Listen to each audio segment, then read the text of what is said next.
Hej, og velkommen til endnu et afsnit i Julepynt ud i det uendelige. Du kender måske til det med, at man laver impro, og det er det, jeg kalder det her, at man laver lidt impro-julepynt. Og helst, så det bliver unikt på en god måde. Jeg har set nogle videoer på nettet, hvor man blandt andet laver julepynt af tranebær, så det bliver til et rigtig, rigtig smukt julehjerte. Her til morgen, så kan du glæde dig til en af de ting, jeg skal lave. Jeg har taget lidt ting med hjemmefra. Blandt andet et par flødekarameller. Og så tænker du, hvad skal jeg dog bruge de flødekarameller til, udover lige at proppe i munden? Det skal du få se lige om et øjeblik. Og så har jeg snydt lidt på forhånd, faktisk ved lige at gøre sådan her.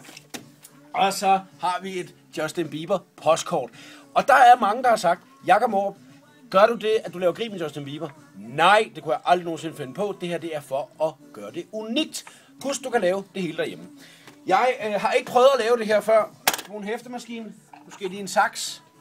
Til lige at kunne ordne det sidste her. Prøv at se her. Det er det, der er smart ved, at man har forberedt hjemmefra. Yes, så har man hanken til det Justin Bieber krammerhus, som jeg skal til at lave. Jeg er sådan lidt nervøs og spændt, fordi jeg ved ikke, hvordan man skal folde, for at det bliver helt perfekt. Men nu forsøger vi at få foldet hele vejen rundt hernede, så det får en flot samling. Ej, det bliver super lækkert det her Justin Bieber. Så er problemet bare lige lidt, hvordan fanden man lige kommer ned. Og ja, det bliver sgu lidt. Hvad fanden?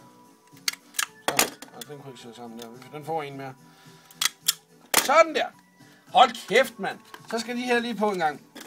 Vi skal lige være helt sikre på, at det er fyldt, at der kommer ned i jo ikke. Skal man passe på fingrene. Det er meget vigtigt. Sikkerhed frem for alt, når man laver julepynt derhjemme. Vi får sat den her på herovre. Nu vælter kulissen også. Det er det, der kan ske. Ja, det er noget værre jabværk. Prøv at se her. Nu har man fået lavet et rigtig, rigtig smukt Justin Bieber krammerhus, som man så kan fylde lidt slik og godter ned i, have hængende hjemme på sit værelse, hvis man ellers har plads ved siden af sin plakat med David Guetta og Swedish House Mafia. Tusind tak, fordi du så med i dag, og værsgo og bare impro julepynt derhjemme.